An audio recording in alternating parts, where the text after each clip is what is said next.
오늘 우리에게 주시는 하나님의 말씀 마가복음 10장 46절에서 52절까지입니다. 그들이 여리고에 이르렀더니 예수께서 제자들과 허다한 무리와 함께 여리고에서 나가실 때에 디메오의 아들인 맹인 거지 바디메오가 길가에 앉았다가 나사렛 예수시란 말을 듣고 소리질러 이르되 다윗의 자손 예수여 나를 불쌍히 여기소서 하거늘 많은 사람이 꾸짖어 잠잠하라 하되 그가 더욱 크게 소리질러 이르되 다윗의 자손이여 나를 불쌍히 여기소서 하는지라. 예수께서 머물러 서서 그를 부르라 하시니 그들이 그 맹인을 부르며 이르되 안심하고 일어나라 그가 너를 부르신다 하매 맹인이 겉옷을 내버리고 뛰어 일어나 예수께 나아오거늘 예수께서 말씀하여 이르시되 내게 무엇을 하여 주기를 원하느냐. 맹인이 이르되 선생님이여 보기를 원하나이다. 예수께서 이르시되 가라 내 믿음이 너를 구원하였느니라 하시니 그가 곧 보게 되어 예수를 길에서 따르니라. 하나님의 말씀입니다. 사랑하는 성도 여러분, 2024년 새해가 밝았습니다. 여러분의 가정 위에 하나님의 크신 은혜가 충만하기를 간절히 소망합니다. 하나님의 말씀 고린도후서 5장 17절에는 이렇게 기록이 되어 있습니다. 누구든지 그리스도 안에 있으면 새로운 피조물이라. 이전 것은 지나갔으니 보라 새 것이 되었도다. 누구든지 그리스도 안에 있으면 새로운 피조물이라. 이전 것은 지나갔으니 보라 새 것이 되었도다. 우리가 예수님을 믿고 나면 우리의 인생이 완전히 달라집니다. 예수님을 믿게 되면 과거보다 좀 더 착한 사람이 되거나 좀 더 도덕적인 사람이 되는 것이 아니라 완전히 새로운 피조물이 된다고 하는 것이 조금 전에 읽은 고린도후서 5장 17절의 말씀입니다. 우리가 새로운 피조물이 되면 우리는 크게 세 가지가 달라집니다. 첫 번째, 우리의 삶의 이유와 목적이 달라집니다. 따라서 우리가 추구하는 것이 완전히 달라집니다. 두 번째, 세상을 보는 눈이 달라집니다.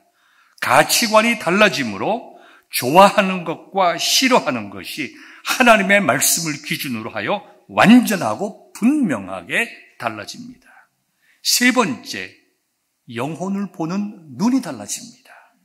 소외된 사람들, 가난한 사람들, 고통당하는 사람들을 찾아갑니다. 그들을 위로하고 그들을 생각합니다. 더 나아가서 근본적으로 영혼을 구원하는 일에 관심을 가지게 됩니다. 새로운 한 해를 시작하면서 나는 예수님 안에서 새로운 피조물이다. 내 삶의 목적, 2024년을 살아가는 드라이빙 포스는 하나님의 은혜를 감사하며 하나님께서 나를 부르신 그 소명에 맞게 하나님께 영광 돌리는 삶을 살 것이다. 여러분 이것을 꼭 기억할 수 있기를 바랍니다. 그래야 2024년 한 해를 복되게 출발할 수가 있습니다. 저는 2024년 새로운 한 해를 시작하면서 여러분들에게 예수님만이 우리의 희망이다라는 제목으로 말씀을 드리고자 합니다. 많은 사람들이 위기를 말합니다. 국가적으로 위기고 세계적으로 위기고 경제의 위기고 기후 위기고 교회도 위기고 우리 가정과 내 삶도 위기라고 말합니다. 그러나 그것은 사람들의 생각입니다. 우리 인류의 역사에 위기가 아닌 적은 한 번도 없었습니다.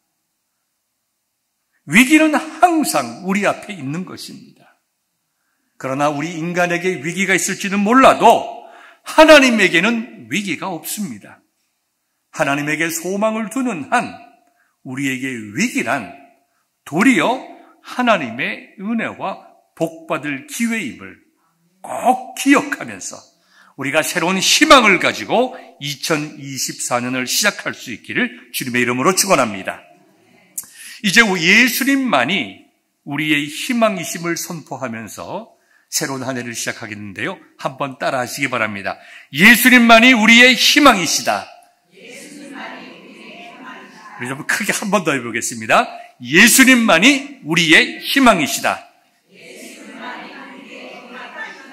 아멘.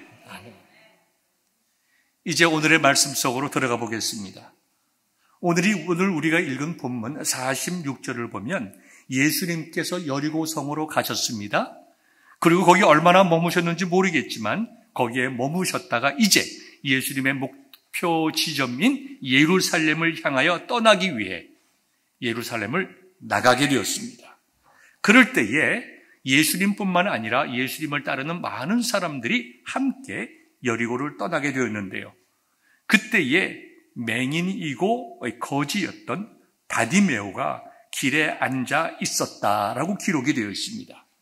우리는 잠깐 보여지는 이 바디메오에 대한 이야기 하나만을 가지고도 바디메오가 참 험한 삶을 살아가고 있음을 깨닫게 됩니다. 시각장애인, 앞을 보지 못하는 시각장애인이었기 때문에 어떻게 보면 가난한 것은 당연한 일입니다.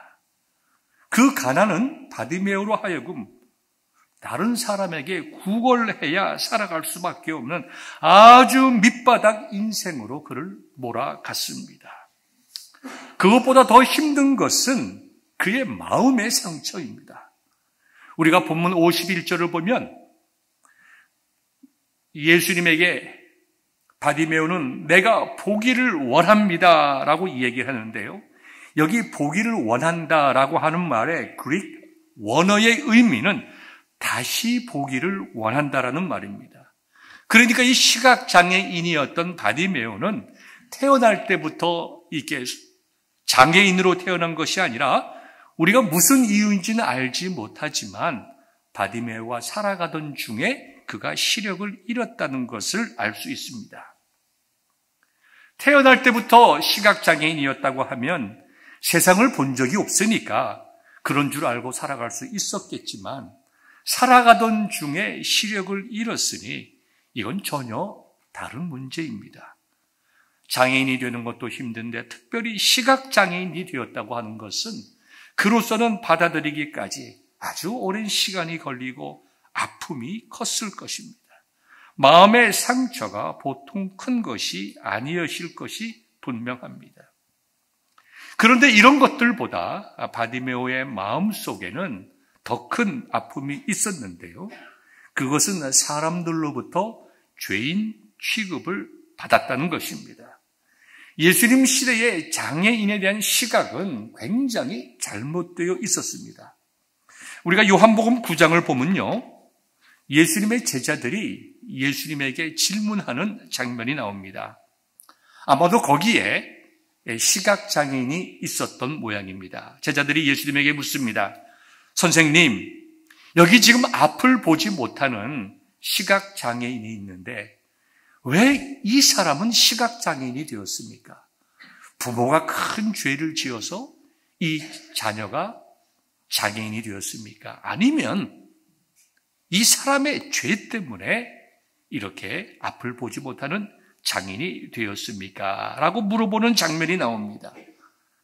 이 내용을 길게 설명하지는 않겠지만 이거 하나로 보더라도 그 당시에 사람들이 시각장애인뿐만 아니라 장애인들을 보는 그들의 마음이 다 여기 기록이 되어 있습니다. 장애인이 되었다라고 하는 것은 부모의 죄거나 아니면 그 사람이 하나님 앞에 특별히 큰 죄를 지어서 장애인이 되었다라는 것입니다. 여러분, 바디메오의 마음속으로 우리가 한번 들어가 봅시다. 그는 가난하고 그는 거지였고 사람들로부터 저 사람은 얼마나 많은 죄를 졌기에 저렇게 장애인이 되었나. 사람들이 천대와 영적인 멸시를 당했습니다. 육신의 고통과 마음의 상처와 죄인이라고 정죄까지 받는 이 삼중적인 고통 속에서 살아가고 있었습니다.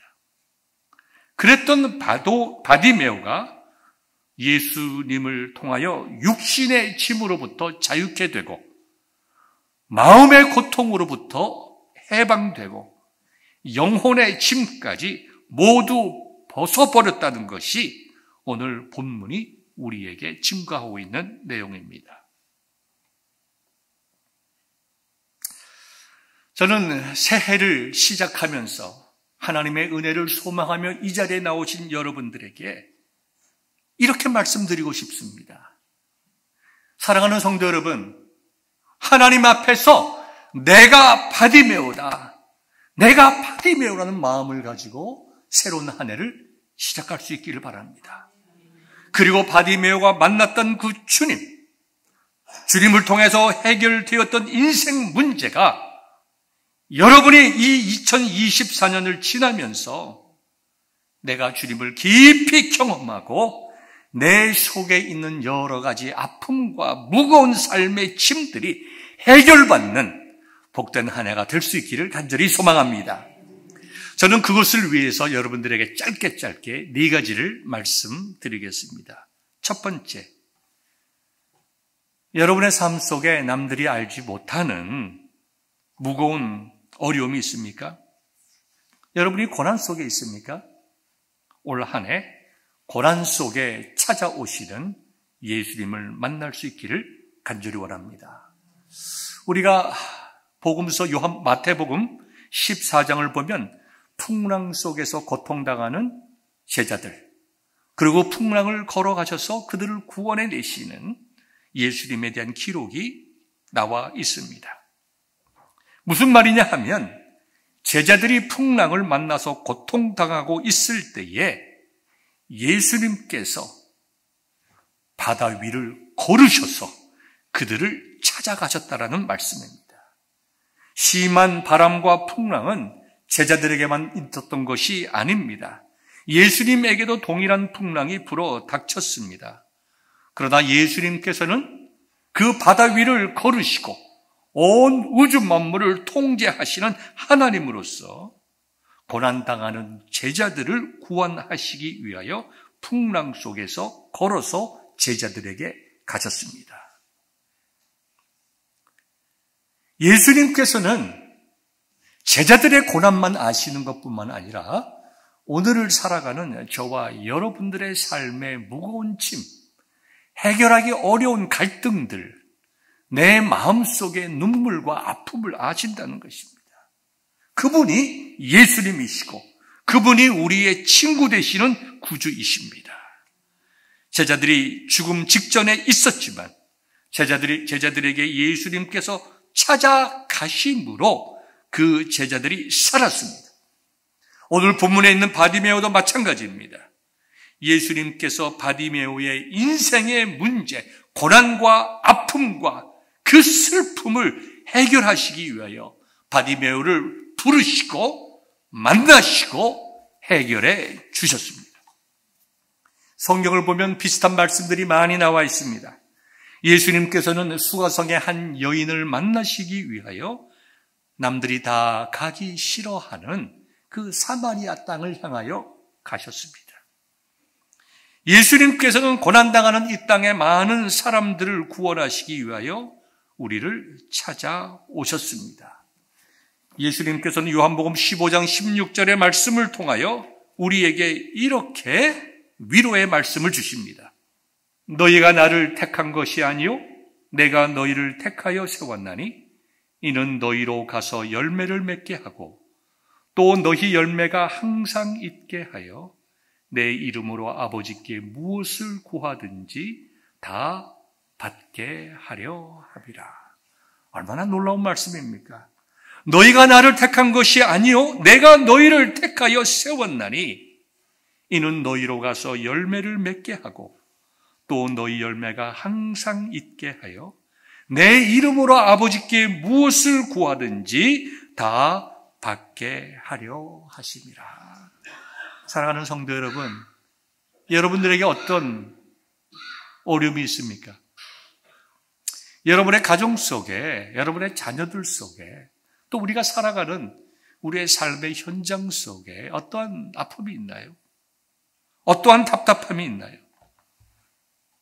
우리가 해결할 수 없을 때 그 문제를 해결해 주시기 위해서 찾아오시는 좋으신 나의 왕, 나의 주님 만나시는 복된 한 해 될 수 있기를 간절히 소망합니다. 두 번째는 여러분의 삶이 힘들 때에 여러분의 입에서 여러분 자신을 향하여 나사렛 예수님을 선포하시기를 바랍니다. 오늘 본문 47절을 보면 나사렛 예수님이란 말을 듣고 바디메오가 소리를 지릅니다. 나를 불쌍히 여기소서, 나를 불쌍히 여기소서. 많은 사람들이 이제 예수님과 함께 여리고를 떠나갈 때에 얼마나 소란스러웠을까요? 그런데 그 많은 소란 속에서 바디메오의 귓전에 들려오는 소리가 있었는데 그것은 나사렛 예수라는 소리였습니다. 얼마나 많은 사람들이 나사렛 예수를 외쳤겠습니까? 그러나 그 누구도 이 나사렛 예수라는 말이 바디메오의 삶을 완전히 변화시켰을 것을 미처 생각하지는 못했을 것입니다.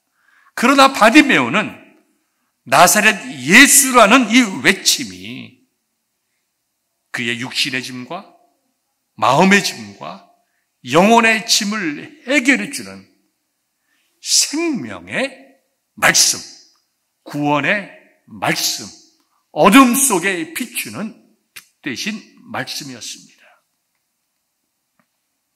여러분, 우리는 매우 중요한 한 사실을 발견하게 되는데요. 시각장애인에게 있어서 소리는 외부 세상을 아는 굉장히 중요한 수단이 됩니다. 만약에 나사렛 예수라는 외침이 없었다면 바디메오는 결코 그의 삶의 변화를 이루어내지 못했을 것입니다. 오늘날 예수님이 없는 사람들이 누굽니까? 그들이 영적으로 시각장애인들입니다.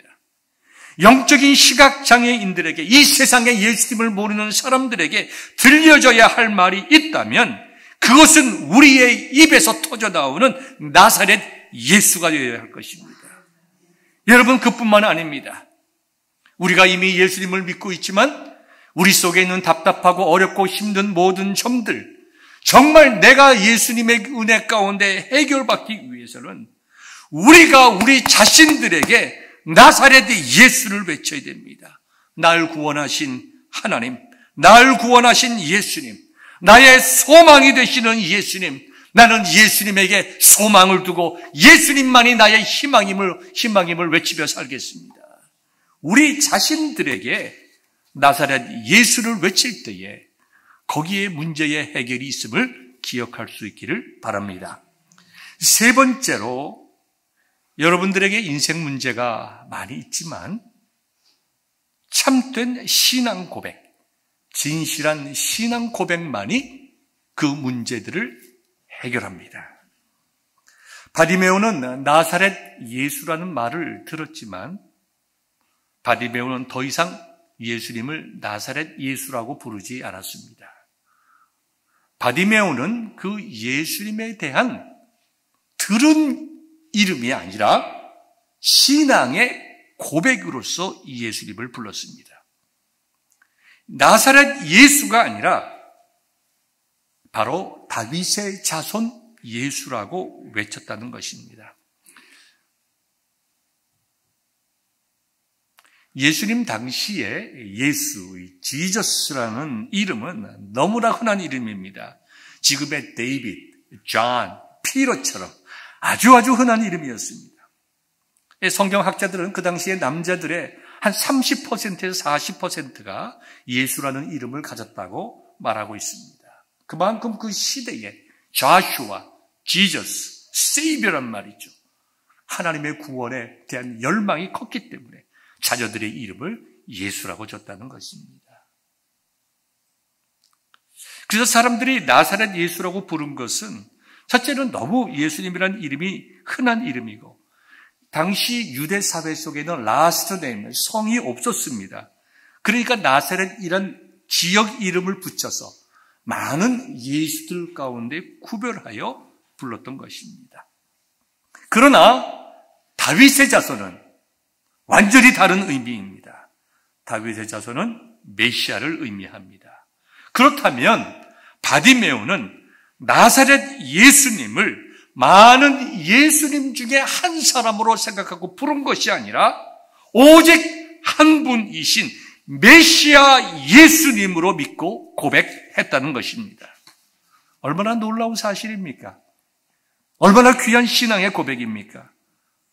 예수님은 저를 구원해 주시는 유일하신 하나님 메시아이십니다. 그는 그렇게 고백했기 때문에 그의 모든 인생의 문제가 예수님으로부터 해결될 수 있음을 믿게 되었고, 그 믿음이 그로 하여금 예수님, 나를 불쌍히 여기시고 내 고난의 문제를 해결해 달라고 외쳤던 것입니다. 이것은 단순한 외침도 아니었습니다. 행동으로 이어지는 신앙 고백입니다. 예수님께서 그 외침을 들으시고 섰습니다. 바디메오를 불러오라고 하셨습니다. 바디메오의 반응을 볼까요? 사람들이 예수께서 너를 부르신다 라고 이야기하자 입고 있던 겉옷이 벗겨지는 것도 모르고 일어나 예수님께 나아갔습니다. 여러분이 잘 알다시피 겉옷이라고 하는 것은 그 당시에는 이불입니다. 겉옷이 없으면 밤에 잘 수가 없습니다. 사막에서는 추워서 얼어 죽습니다. 특별히 가난한 사람이었던 이 바디메오의 겉옷이라고 하는 것은 어쩌면 그의 재산의 제일 중요한 일호였을지도 모릅니다. 그러나 그가 가장 중요하게 생각했던 것보다 예수님만이 나의 문제의 해결이라는 것을 믿고 확신했기에 그는 겉옷을 내어버리고 뛰어나 예수님께 나아갔습니다. 이것은 예수님만이 자신의 희망임을 믿는 믿음이요, 행동하는 신앙이요, 정말 간절하고 절박하고 진실한 마음으로 예수님께 나아갔습니다. 저는 여러분들이 2024년 한 해를 보내시면서 여러분의 마음속에 주는 그리스도시요 살아계신 하나님이시고 나의 모든 인생의 무거운 짐들을 해결해 주실 수 있는 My Lord, My Savior, Jesus Christ 고백할 수 있는 한 해가 되기를 소망합니다. 마지막 네 번째는 구체적으로 여러분들이 기도하심으로 여러분들의 소망을 하나님께, 우리 주님께 아뢰시기를 바랍니다. 오늘 우리가 본문을 좀 더 자세히 보면 매우 중요한 사실을 하나 보게 됩니다. 성경은 바디메오가 예수님께 나아가거늘이라고 이야기하지 아니하고 바디메오가 예수께 나아오거늘이라고 기록하고 있습니다. 즉 이 사건은 바디메오의 관점에서 쓰여진 것이 아니라 예수님의 관점에서 치유자, 구원자, 능력자 되시는 예수님의 관점에서 쓰여졌다는 것입니다.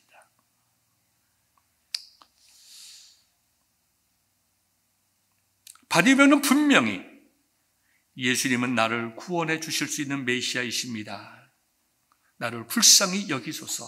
예수님께서 나아갔습니다. 그러나 예수님은 그 모든 것을 이미 아시고 몸을 돌려 바디메오의 목소리를 들었을 것입니다. 그리고 뛰어오는 바디메오는 예수님을 보지 못했지만 예수님은 그를 보고 계셨고 그를 주목하고 계셨습니다. 앞을 보지 못하는 시각장애인이었기 때문에 똑바로 걸어오지 못했을 것입니다. 허둥지둥 걸어오지만 그 비참하고 안타까운 모습을 예수님께서 주목하고 계셨다는 것이죠. 저와 여러분들이 인생의 고난 속에 있을 때 때로는 어떻게 기도해야 할지도 모르는 그러한 인생의 무거운 짐 속에서 그저 주님 나를 불쌍히 여기소서. 주님, 내가 여기 있습니다. 불쌍히 여기소서. 우리는 주님 앞에 나아가 기도한다고 생각하지만 우리 주님은 우리를 아시고 우리를 주목하시고 우리를 치유하시기 위해서 우리를 기다리고 계심을 꼭 기억할 수 있기를 바랍니다. 예수님께서는 바디메오에게 말씀하셨습니다. 무엇을 하여 주기를 원하느냐? 선생님, 내가 보기를 원합니다. 정말 처절하게 외치는 거예요. 처절하게 외치는 거예요. 예수님께서 바디메오가 무엇이 필요한지 몰라서 물어보셨겠습니까? 아닙니다. 바디메오로 하여금 예수님께 대한 믿음의 확신을 강화시키기 위하여 물어보십니다. 선생님이여, 내가 보기를 원하나이다. 이 말은 육체의 눈을 뜨는 것을 넘어 다윗의 자손 예수님을 만남으로 그의 모든 인생의 문제와 신앙과 영적인 문제가 해결되기를 원했던 것입니다. 여러분의 마음속에 이러한 처절함이 있기를 원합니다. 여러분의 가정의 문제, 자녀의 문제, 건강의 문제가 있다고 하면 하나님께서는 처절하게 형식적으로 기도하지 말고 2024년 한 해에는 처절하게 바디메오의 마음으로 기도할 수 있기를 바랍니다. 마지막 52절을 보면 예수님께서 말씀하셨습니다. 내 믿음이 너를 구원하였느니라. 말씀의 선포와 함께 바디메오는 바로 보게 되어서 기뻐 집으로 돌아간 것이 아니라 주님을 따라가는 제자가 되었습니다. 예수님을 만남으로 육체의 눈을 뜨는 것을 넘어 메시아를 보고 메시아를 따르는 자가 되었다는 것입니다. 말씀을 정리합니다. 바디메오는 예수님의 음성을 자신을 위한 음성으로 들었습니다. 예수님의 음성에 반응하여 진실한 신앙 고백을 했습니다. 그리고 그 희망을 믿음으로 실현시켰습니다. 그리고 바디메오는 예수님을 따라가며 예수님만이 나의 희망이고 예수님만이 우리의 희망임을 간증하였을 것입니다. 사랑하는 성도 여러분, 이제 한 해를 시작하는 1월 1일입니다. 이번 2024년 한 해 동안 여러분들에게 찾아오시는 예수님 만나시고 나사렛 예수님을 넘어 다윗의 자손 예수님을 만나시기를 바랍니다. 여러분 가정이 복되고 여러분이 치유함을 받고 여러분이 감사와 행복한 인생을 살아갈 수 있는 가장 중요하고 유일한 길은 여러분들이 2024년 올해 다윗의 자손 예수님을 깊이 만나고 그 예수님으로 인하여 기뻐하는 것입니다. 이것이야말로 여러분들이 추구해야 될 복된 인생의 시작입니다. 이와 같은 은혜가 새해를 시작하는 1월 1일에 여러분의 가정 속에, 자녀들 속에, 그리고 우리 교회 속에 충만하기를 주님의 이름으로 축원합니다.